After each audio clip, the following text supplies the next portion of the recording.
Kukhona le ndawo nevela kancane abathi umkhumbane. Ngo1960 ngiyafika. Kodwa ke futhi ke akwangazinzwa kakhulu lapha emkhumbane babuya abazali babakwamashu. So ukuhlakanipha kokuvula amehlo sengidlulile ukuthi angithi mhlambe lapha kuatayataya. Yeah, sesikwamashu. Ngakhula ke ngikhulela kwamashu. Uzalwa umabani? Ngizalwa oyintombi yakwaDube uMadube abebeyibizwa igama. Awu Nkosi yami. Mabe thopha kubo babethu babazile. Ubabazile. Yebo. Intombi ke yayikhuleka kakhulu, ihlabelela kakhulu. Ubaba naye futhi ushona usesenkosini mangithi usesenkosini ngisho ukuthi ushona usewumntwana kaNkuluNkulu. Mayeba umntwana kaNkuluNkulu ke ngisekutheni uma ikhona into angifundisa yona leyanto yokucela kuNkuluNkulu elithezwe lenkosi icelo zenu mazaziwe nguye. Uma ubekathi makakhuleka amkhulekele ubaba ubesebholeni by then edlalela iAfrican Wanderers bembiza usikhwama. Athi makakhuleka uma athi nginxusa ukuthi ngelinye lamalanga ubaba kaVusi abuye ebholeni abela ngempela lo mkhuleko kama wafezeka abela abesenkonzweni akhonze kanye naye. Yebo. Hayi baba uthi manje emakhaya siyacela siyabakhulekela abafowethu nomalume nobaba asibakhulekele siloku sikhulekile. Kahle kahle kubalekile lokubanxusela. Yebo. Yeah, ukuthi basondele nabo. Iqiniso ukuthi umuntu phela ke uyagcina ethathela inqomo kwezakhe. Kodwa le yanto ukuthi umnxusele umuntu umsondeze kuNkulunkulu kuyitask yomunye nomunye ukuthi sikwenze lokho. Wakhulela kaMashu. Abantu abaningi ikakhulukazi abangawazi nje uMashu nanoma yiliphi nje linye ilokishi mawuza umuntu nje ukhulele elokishini ukuthi hayi ngiyafisa ukwazi ukuthi ngezikhathi zobusha bakhe ubenyathela kanjani endaweni bekhalwapi bekhala amakhwela kuphi makudlula yena ukhule kanjani elokishini waba insizwa encane enjani. Ngikhulele esontweni noma ngizothi ngikhulele enkonzweni. Le athuba mhlambe lokuba uvanzi angikaze ngibe nalo. Uma ngikhuluma ngethuba lokuba uvanzi angikaze ngidede enkosini. Ngiloku ngaba senkosini. Sibusisiwe isisu sika Esther. Injalo nje. Ngiye ngithi nengikuzele kumele kukufuze ukuzeleyo. Ngiyaye ngikhuleke njalo ukuthi abantwana bami abenze by all means ukuthi bangifuze. Bakuzame lokuba yimi. Yebo angeke babe yimi kodwa bakuzame. Mawukhule ekhaya mawuthi ukhulele enkonzweni ngamanye amazwi uthe uma wayekhonza bekhonza phuma uma ubekhonza ebandleni lekhove ezimnqini. Ikhove ezimnqini. So iyona nkonzo ekukhulisile le. Iyona nkonzo engikhulisile leyo lapha na kwaD e626 enhlangakazi. Uyazi ngijabulelani ngicelile abalaleli ngathi abanginike imibuzo abafuna ngikubuze yona. Inqwabi ngibuza ukuthi uqale kuphi iliphi bandla owakhulela kulona. Manje uthi nakhula ekhaya nikhonza esikhoveni ezimnqini. So yilo leli bandla elakucwecwa lakwenza wagwema izinto eziningi mhlambe sasingakufaka enkingeni njengomfana. Exactly. Leli abandla siswami belinalento emasontweni engasekho namhlanje lesibiza ukunqumana. Kwakuthiwa umuntu uyanqunywa ngendlela esasinqunywa ngayo esasinqunywa kamnandi kanjani. Kodwa uthi unqunyiwe kamnandi kodwa ube nale yankonzo yokuyisola. And then bese kudingeka ukuthi ekuyinqumeni kwakho ke phenduka kwakuyithuba lelo esasinikwa lona lokuphenduka. Ngiyakhumbula ke ngomunye unyaka silapha ne1657 kwaNgcobo eGalile sikhonzile kwathiwa masibulele kuJesu isizophuma inkonzo. Sasazike ukuthi kwathiwa masibulele kuJesu inkonzo isizophuma hayi kuzawukhoma inhlamvana ezinye zawufekela Nkosi impela. Hayi sabizelwe ekameleni abafana namantombazana okwasekusolakela ukuthi ukhona umkhoshosho okhona owenzakalayo la kuyajolwana la kuyathandanwa la kuqonyenwe la hayi asingene kameleni awusabizwa ukuthi angithi impela saba isithupha mhlambe sasuthwala ofuke nophathini bethu ngaleso lokushaya yini uvalo uyisola kwawena ngingxenye uthini wena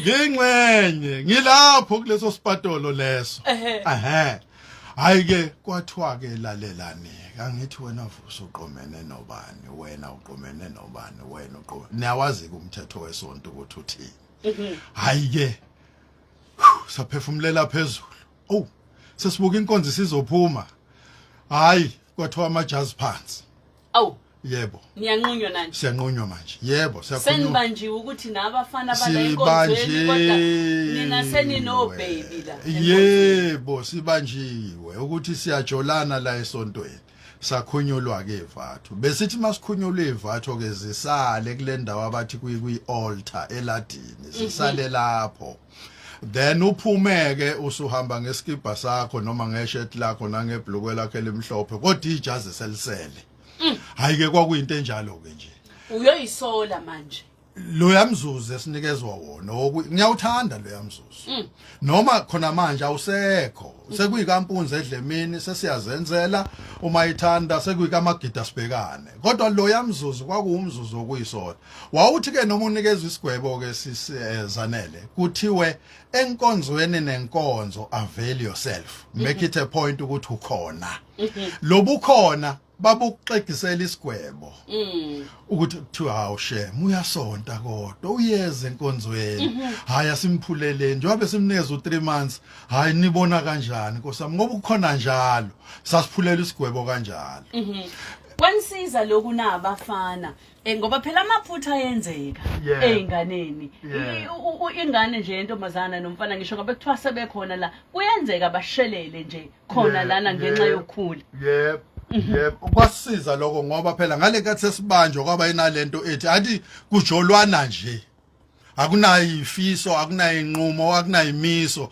akunanto ethi lana ngiyakha la hayi nomunye uthi asiyeke hayi asiyeke hayi kwayekwa kanjalo nje kodwa manje niyeka njena akukho sekonakele ngenhlanhla ngaleso sikhathi kuleli qulu lethu kulomonakalo wokubanjwa hayi abekho abasebemoshile ngendlela ukuthi mhlambe sebetholisena abantwana okwenzakaleni then ke hayi zancipha igwebo and ke zancipha igwebo ke sabuyela emsebenzini kaNkuluNkulu mangithi nje leli yathuba lokuba uvanza alizange litholakala ngwana ngalesa sikhathi sokunqunywa umuntu wakudingeka ukuthi abe senkonzweni alithole izwi futhi babesho kahle ke bathi lalela ke njengoba ukuthanda kangaka ukuhlabelela awuzosihlabelelela akuna chorus ozoyiqala noma ungawuza umlilo kaJesu uvutha ngaphakathi hayi la hlala phansi ifile le yanto ukuthi ngonile manje ithuba lesikole abazali bayakwazi ukukunikeza ithuba lokuthi ufunde esikoleni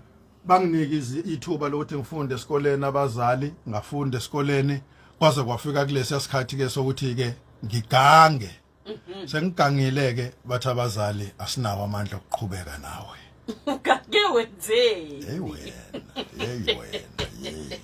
ukange ngijabulisa ukuthi uma ngabe sikhuluma kanje abantwana abakhulayo enkonzweni bayabona ukuthi amaphutha ayenzeka kodwa futhi umuntu uvuka ayithathe azisole ngoba lithi izwi masizivuma bese sizishiya dadewethu abantu engikhonza nabo bangakutshela mhlawumbe uma bekungathiwa bakhona la babe ofakazi balento engishoyo ekutheni ngiyakwazi ukukhuluma ngami bese ngibatshela abazalwane ukuthi why ngikhuluma ngami ngenzela ukuthi indlela engihambe ngayo wena ungahambi ngayo indlela nje yokukusiza uma mhlambe ke nawe uyoyingenela kulawo maphutha lawe ngixwayise ngawe engangena kuwo nalameva ngihlaba uma wena uyothanda ukuthi nawe akakakuhlabe aseyokuhlaba nje kodwa unembeza wami umhlophe ekutheni ngalikhuluma iqiniso nawe ungena kulawo meva nje uyalazi iqiniso and unayo leyanto ethi uma ubaba ugama asizakala hawu mina ngovinjwa yini ukusizakala waganga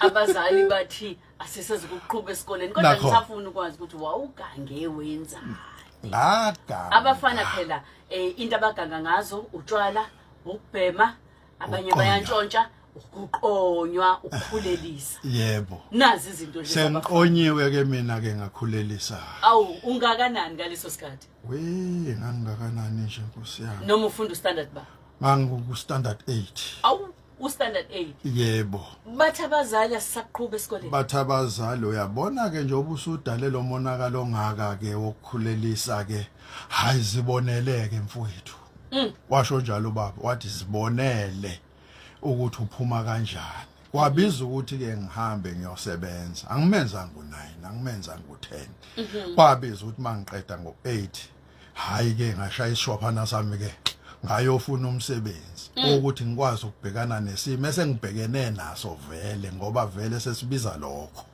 leso simo umsebenzi ke uyaphuma uyahamba ngisengifuna ukwazi ukuthi egoli ugcina ufike nini egoli ngoba thina abaningi bakubona ususegoli kungathi nje wawuvela uhlala khona ingenxa yalamatoho mhlamba ohamba wafuna egoli ngifika ngo84 mangifika egoli ngo84 kuqaleka umsebenzi weBelievers in Christ iBelievers in Christ bayayazi abalaleli ubaba Shabalala uMG uyophethe iBelievers in Christ imake baba ngicela khona uzoyiqonda kahle lento iBelievers in Christ ubaba uShabalala naye wayengekho kwisikhovo ubaba uShabalala ke ngifuna ukuyixhumanisa ekutheni ngiya kanjani kuye ubaba uShabalala sinaye esikhoveni uyaphuma ubaba uShabalala esikhoveni then selithe lami igama baba ngikhuluma endlini baba ngilandela ubaba uShabalala nje obephumile esikhoveni athu baba as long mfana wami ungayo otshwaleni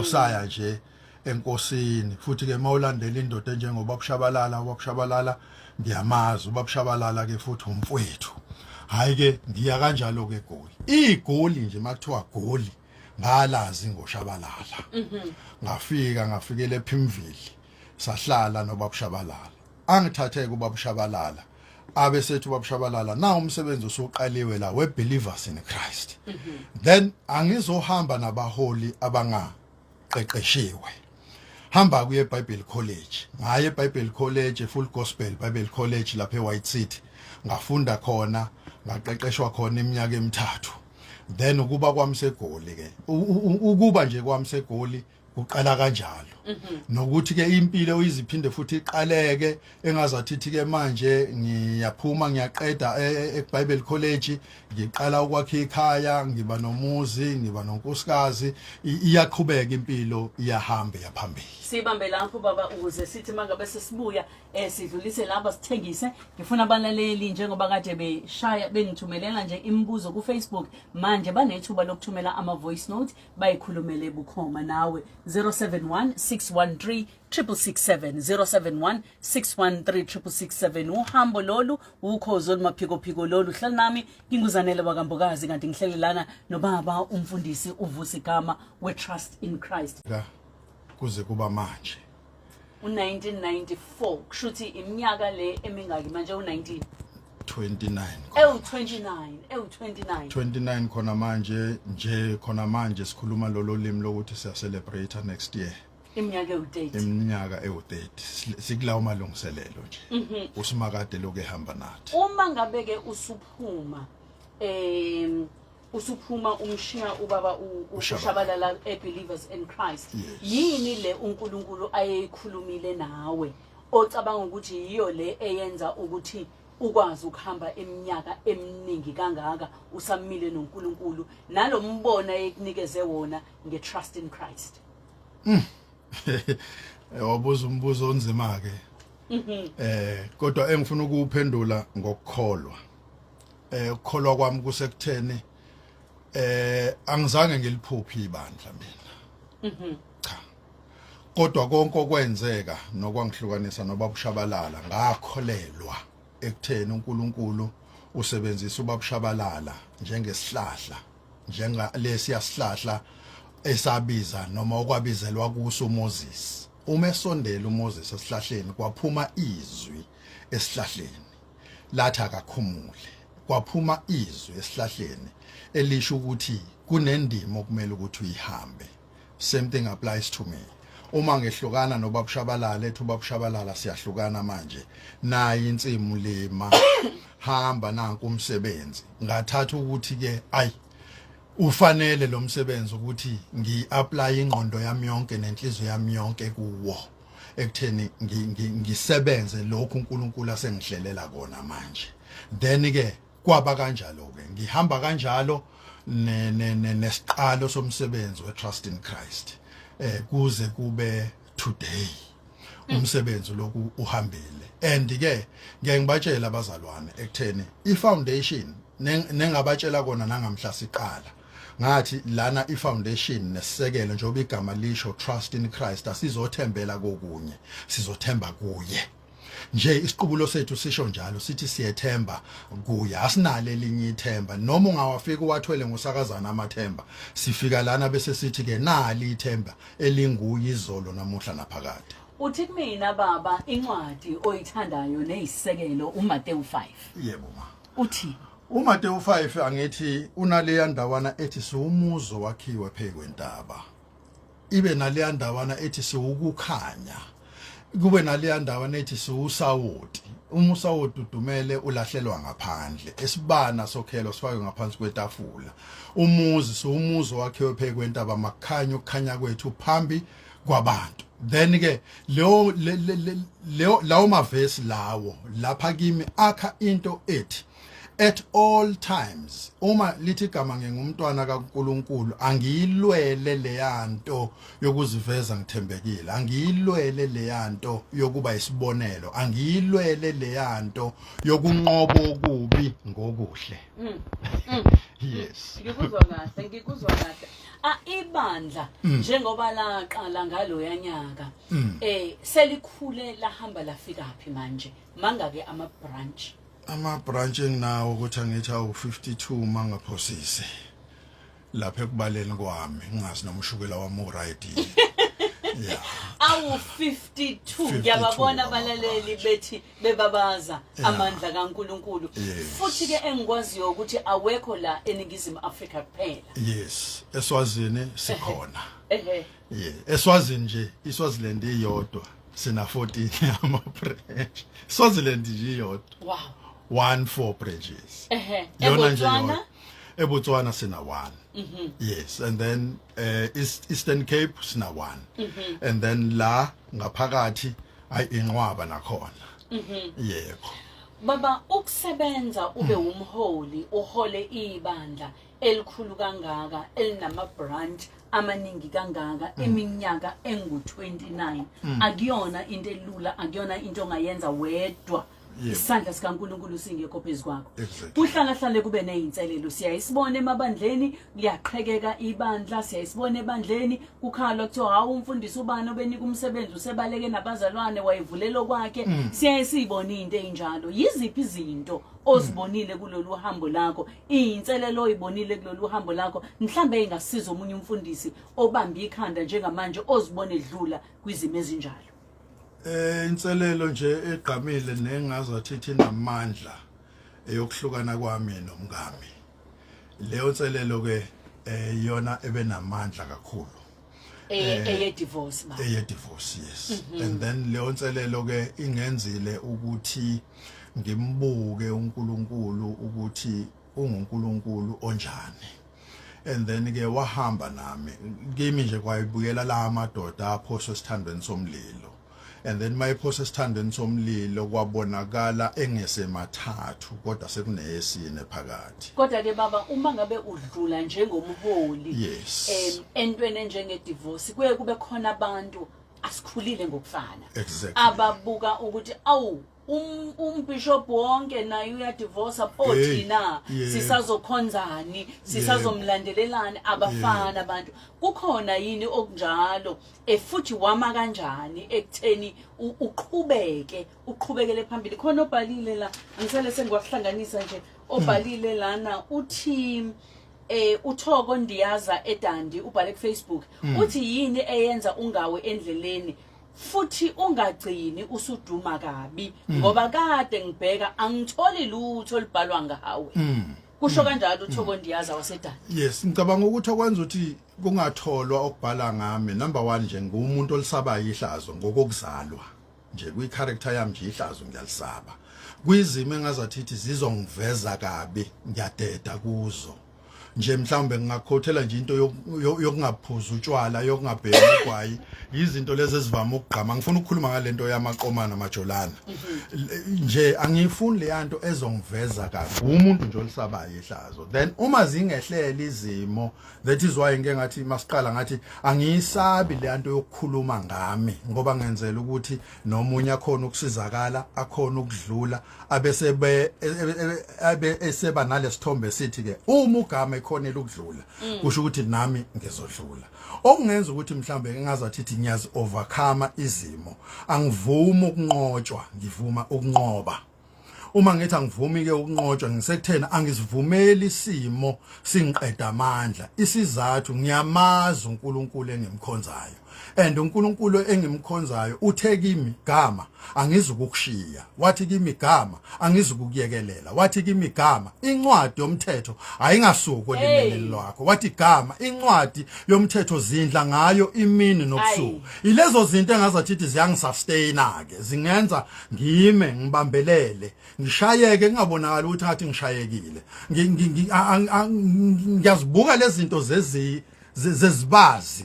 zezibazi okufuneka ukuthi mhlambe zibe ngaphambili noma zibe ngasemuva ezami ibazi ziyeza ngaphambili kodwa ke bese ngiba nale yanto yomama abayifakayo lendaba omama abayifakayo bathi mbamba kancane la ebusweni bathi ukufihla ibasi yes then ke mina ke ngithatha uJesu wami ngime ngaye ngizimelele ngaye ngihambe ngaye nginqobe ngaye yeah ngifuna ukubuyela emuva kancane mawusu usuyindoda usunomndeni abantwana ekhaya siyayisibone abantwana ababafundisi ama PK ngishade nebishop ngiyazi ukuthi abantwana esibakhulisayo bagcina ngelinye ilanga bethi lento yokukholwa ithatha isikhathi sethu ubaba noma sibaboni futhi la ekhaya kuthathwa ngisho imali yala ekhaya kube iyokondla ibandla kumbe kwesinye isikhathi sikulethwa abantu kuthiwe mhlambe kune conference sebezolala la ekhaya sesigishwe emakamaleni ethu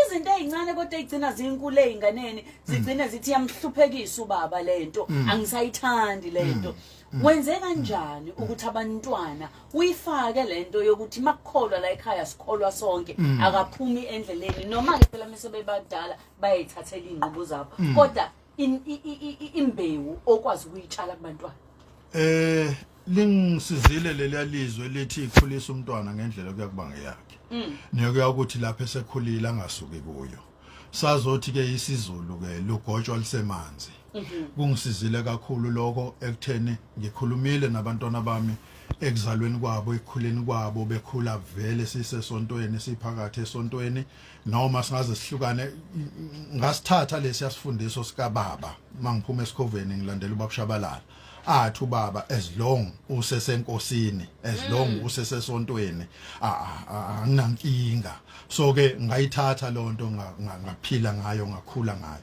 okungithokozisayo ukuthi lithi igama abantwana engibazele basesenkosini noma singangabi sesontweni elilodwa as long bekholwa amen hayi ngiyayithanda lena engathi ngabe besikade sizoyixoxa nabaholi eyokuthi bayakholwa ngisho bengekho la mina kodwa mebesabiza uJesu as long besabiza nje igama lakhe osindisayo sikahle nabo awu ngiyathanda lokho uma ngabeke baba sengifuna ukuzala kancane emculweni trust in Christ ke manje siyazi kakhulu ngomculo abaningi bakwazi njengomuntu oculayo bangazi ngamabandla lawa u52 akhona uqala nini lento yomculo emculweni kuqaleka kahle vele lapha na ngo94 makuqaleka lobandla betrust in Christ la kithi siyayisikholelwe uma ngithi la kithi ngifuna ukuthi la eziyoni siyayisikholelwe kule yanto ethi uma seliqalekile ibandla indlela yokuthi lipromoteke bekuyile yandlela yama record companies ebesiya kuwo sifike siqophe kuwo then ke lisabalaleke iCD ngaleyo ndlela nami ngiba kuleyo nhlanhla ke enjalo ukuthi ke umculo kube yiwo odonsayo abantu kuzo zonke indawo lo 52 nje wama branch noma lama branch onke nje or labazalwane bonke abase TIC imajority yabo edonswe yimilayezo le ebekade ngihlabelela nokuthe noma ngishawa izimo abanye bayibuyisa imlayezo bathi mfundisi manje uthini la mawuthi kumnandi ekhaya and then uthini manje njoba isimo sinje uya understand because engangikusho kule yamlayezo ngangikusho kuyimpilo engiyifunayo naye imbulile uNkulunkulu ukuthi ekuhlaleni kahle kuzohlalwa kahle makwenzeka lokhu nalokhu then ke basondela abantu ke besondezwa umculo mabefika besondezwa umculo ngase ngithi hayi bazalwane siyadlula emculweni siphikelele kokupheleleyo. Amen. Yebo. Amen.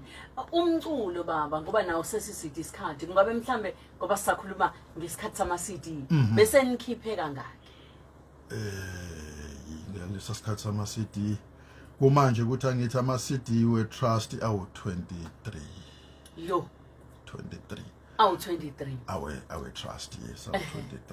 Uke wahlonishwa futhi kuma crown ngendondo ye lifetime. Lifetime achievement. Yes. Wahlonishwa ngayo kuhlonishwa igalelo. Kuhlonishwa igalelo lakho emculweni. Ngisazi nokuthi kwakuyimuphi lo nyaka. 2018. 2018. Angeke ngukho. Angeke ngukho. Kwanyakazi ICC kwachwaze ICC. Engathi mangikhuphuka istage ngathi bengingazi South Africa ukuthi nengibhekile. Waze wathi bengingazi ukuthi uzayoni uhlonishwa kangaka. Yebo. Nje beku 2018 ma. Yeah. Uyabuza ke lana umlaleli ubuza ku Facebook. Usiyafana Zulu eshowe uthi uyacabanga yini ukuvula isikole somculo ngesinye isikhathi ngoba njengamazayoni siyawuthanda umculo wakho. Lokhu umzalwana akhuluma ngakho ukhuluma ngesifiso enginaso engqondweni yami nasenhlizweni yami nakuba iminyaka ke mhlambe sengiyashiyashiyeka ngenxa yeminyaka kodwa ebengiyokuthokozela ukubona lokho kwenzeka nje ngiyafisa ngayo yonke inhliziyo kanti ngifuna ukulandelisa eduze uBishop Dlandla ku Facebook uBishop Dlandla the Apostle of God uthi level yomculo yamazayoni uyathokoza yini ngayo njengamanje? Yes ilevel yomculo yamazayoni khona manje angithokozi ngayo okwenza ukuthi ngingathokozi ngayo ngithe ngiyayibuka the way kuculwa ngakhona manje ayisiphethe lesiyasiqi sika moya oyingcwele nje le yanto yaloku yakuglorifywa naloku yakugcotshwa ayikho ungazathi khona manje siphethe kakhulu into yolwazi lokucula nje sihamba kakhulu ngolwazi nje ukuthi siyakwazi ukucula siyakwazi ukushaya istep uyabona nje le yanto kamoya ayikho. Ake sithathe abalaleli abambalwa nje abasithumelele ama voice note siza ukuthi bathini. Amen. Ngiyabingelela uphosini mamzanele nobaba uGama. Amen. Ngicela ukubuza kwabagama ukuthi njengoba sesitholile ukuthi umama Dube wayesihlabeleni naye babagama nje beyigagu kangaka. Ubabagama lo mzalayo umyeni kaMama Dube. Yena wayenjani? Wayihlabelela yini naye? Yeah. #eshilo #uhambo noNkulunkulu cha ngiyayithanda ivoice yakhe yabona mase ehuba edumisa hawu bekhuleka ekhaya zami ndoda ngisakhonza lapha kwamtshali eHoly Sabbath eNzayoni ufuna ngikumetela nglawo nebela Uhambo noma sigama ngicela ukubuza ukhuluma noTuthuko la ngicela ukubuza ukuthi ubaba uGama unamabreach amangakhe la eGoli naseThekwini wamenenja kanjani lawo mabreach wakhe la ukuthi yena ehlale khona ibandla lakhe nyanya libona ukuthi hayi ibandla phela powerful. Sabana mbelelo kweni mamzanele mbelelo nakena babugama egameni lenkosi yethu uJesu Kristu ngithaye ngibuza lababugama ukuthi usosebenzile from Ikova believers when trust usuzo na 30 years next year ngicela ukubuza mina ngibona wena ukuthi umuntu osu achieve everything kuziyoni ngabe yini into babugama ukuthi achieve lokho ngiyothi noma sengilele phansi ngithi hayi ngiwenzele konke makhulu. Ngiyabingelela wemazethi ukhuluma noThilezi la Kingsway wale kwaZulu-Natal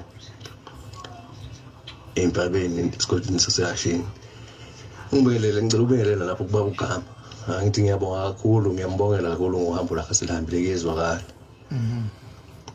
Bengicela ukubuza baba uGama ukuthi ngabe leli qembu lakhe lomculo okwakuthiwa i-Living in Christ ngabe liselashona naphi noma lisekho noma lisekho. Ngiyabonga kakhulu. Angibingelele besazwana nomkhulu Khosi FM. Igama lami ngicela ngongoma. We mamzanele asibonge kakhulu baba, ngiyamazi lo baba kakhulu. More special mabe khona ngaleli bandla kuthiwa lamazayoni ngimasela lapho nje bekhuluma ngekhove ezimncane nani.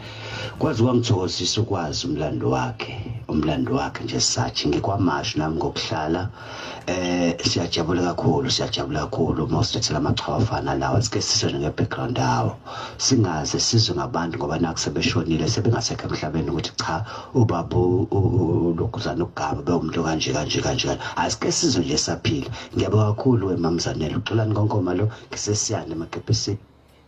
Siyabonga kakhulu Xolani, siyabonga nakubalaleli bonke, asikwazi ukubathatha bonke. Baba asizisho nje ngoba isikhathi sethu sesibi kanje. Ngicela uqala ngale. Lamabandla amaningi kangaka nama branch bathi ukwazi kanjani ukuthi ukwazi ukwa-manager wonke?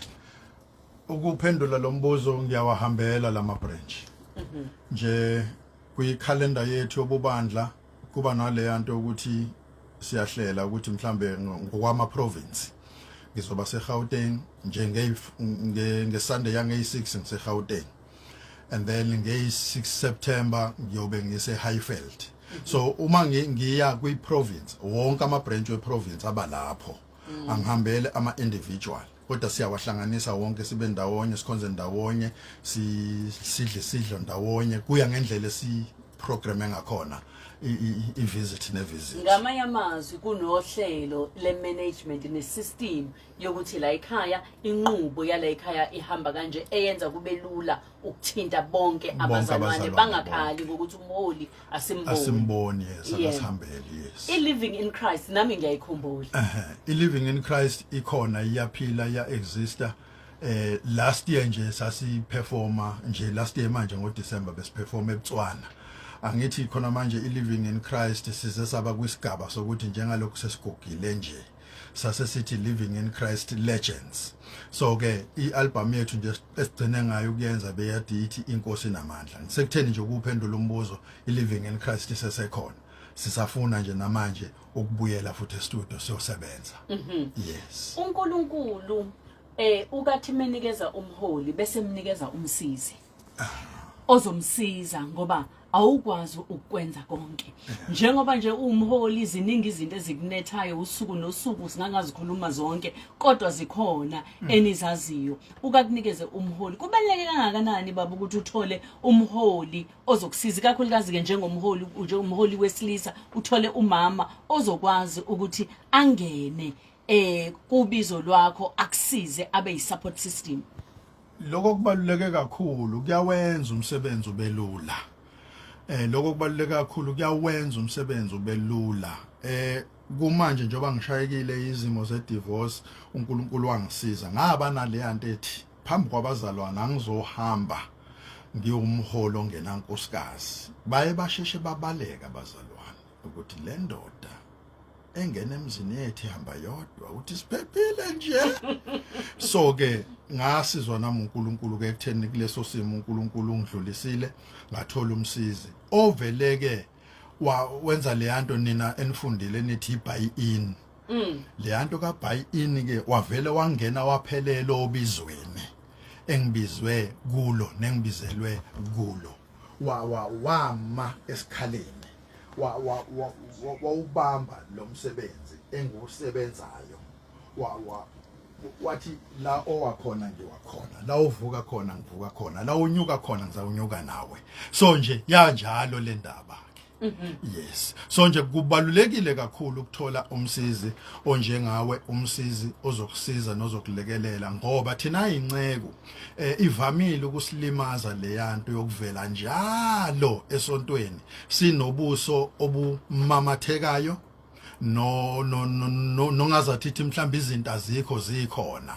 So ke uma uthole lo msizi ke othi nginawe zikhathi zonke, ngihamba nawe zikhathi zonke, ngifa la ofa khona ngiyakusiza ngiyakulekelela, then lo msizi ke uba umsizi woqobo nozokwenza ukuthi ukuhamba kwakhe endleleni kuhlonipheke, nozokwenza ukuthi ukusebenza kwakhe ebandleni kuhlonipheke, nozokwenza ukuthi whatever you implement ebubandleni ibe nesithunzi. Baba ake ngibuze njalo uma ngabe sesolivala uhlelo lwethu siyasithi ukuba ubuthi uvula umnyango umthole uKristu emile ekubuza njengoba abuza kwimpumputhe ukuthi ufisa ukuba ngikwenzeleni. Ngamanye amazwi usuhamba iminyaka emingaka uNkulunkulu isandla sakhe sisibona phezukwakho, kodwa yini iphupho lakho? Iphupho lakho ngebandla, iphupho lakho ngamazayoni ewonkana, ngoba ungumuntu cishe okwazi ukukhuluma ngeyikhova ngoba ungenile wakhulela kuzona, believers in Christ, manje ukwi-trust in Christ namazayoni ke nje ewonke. Yini iphupho lakho, yini isifiso sakho? Ephusheni mama ngezayoni zonke nje zizonke. Kukahle ngoba abalaleli balalele sekuyohlupha makube sekunasayoni sesiqalile ukusonta ngalesikhathi. Lapha ephusheni ngiyayifisa le yanto yokuthi iyoni zizonke sibe nayo le yanto ye-yearly or ye-annual conference, siziyoni sisonke sigcwalise iMabhida Stadium. Kungeyena baba utrust in Christ, kungeyena uzikhova bonke ubuyoni entirely, bonke ubuyoni sigcwalise iMabhida, sigcwalise iFNB, sibe se-stadium. And then lithi igama lapho siyakhonza sindawonye sonke, lithi igama lapho siya equipiwa, siyalolwa, siyaqeqeshwa, siyafundiswa sindawonye sonke. Sibe nayo le yanto yama standards, sibe nayo le yanto ye headquarter. Angilinganise nje ngamabomu umbhede ngithi la e320 uma bengathi walonke lelibhilidi eleyoni, kwazi ukuthi mawufuna isiyoni uyakuphi. Nje iloko bese kufuna kube ne headquarters yobuyoni lelo phupho limile, and kuthi angithi angiyolala kahle malingafezekanga, angiyolala kahle malingafezekanga, kodwa lisifiso sami, because wherever I go angifuni ukushumayela into ye trust, angifuni ukushumayela into kaVusigama, ngifuna ukushumayela into kaNkulunkulu ekutheni uNkulunkulu ufunani kithi. Then that is why mhlambe today sitholakala ke kule number plate yethu, inumber plate ke lesivatho, sitholakale sisemaphutheni ngayo yonke indlela. We understand why? Ingoba sinayo le yandawo esifundiswa kuyo nesiqeqeshwa kuyo.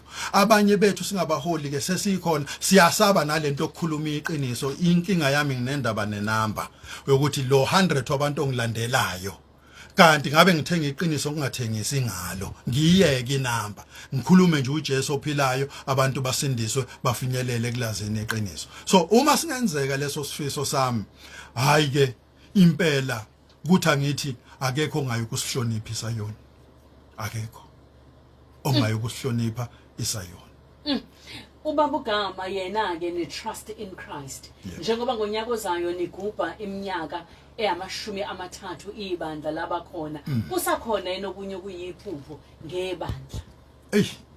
Ngebandla kuningi sisi, kuningi sisi. Ngiyafuna ukulibona ibandla line TV yalo, ngiyafuna ukulibona ibandla linama radio alo, ngiyafuna ukulibona yabo zonke lezo izinto esisifakayo kancane kancane. Namanje njengoba kunalezi zinto zabo YouTube nabo Facebook nani zonke lezo zinto, siyafuna ukulibona ibandla linezindlu zalo. Yonke lonto leyo into edinga ukuthi yenzeke la ngaphakathi. Siyafuna ukulibona ibandla line Bible school yalo, engeze ukufundisa just ama members ase trust, but ezobifundisa bonke abantwana bakaNkulunkulu. Uma yakhiwe ngegama lale trust in Christ, kuama achievements wonke ayenzeka egameni lokuthanda uNkulunkulu, kuthi angithi impela kuyobe sisizakele kakhulu.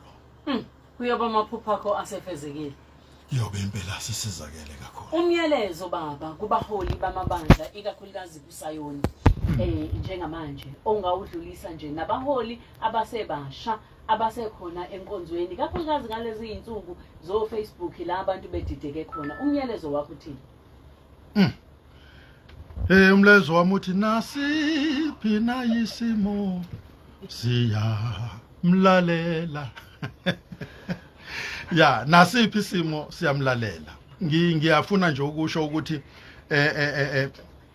kule ndawana yokuhamba noNkulunkulu yinhle kakhulu, kubalulekile kakhulu ukuthi sihambe noNkulunkulu. Lokho kuzosiza ekushumayeleni ivangeli lethu uma sihamba noNkulunkulu. Bengifuna ukuthi omunye nomunye umholi out there azenze asondelane noSimakade, azane noSimakade. Ngiye ngithi akubi ukuthi uhole ibandla wena mholi ungasindiswanga. Yo, awu baba sibambe lapho sesivala lapho bakithi ube injabulo enkulu kuthina kuthi namhlanje sibe nobishopi uVusigama umholi we-Trust in Christ. Baba uNkulunkulu akulondoloze, uNkulunkulu agcine. Sinethemba lokuthi ngonyaka ozayo siyobe sikhona kuzogujwa leminyaka eyamashumi amathathu. I-trust iyayizwela, i-invite isiphumile tusisizanele. Siyabonga kakhulu uNkulunkulu abe nani baba, siyabonga nawe ma ukhona la e-studio noma engakhuluma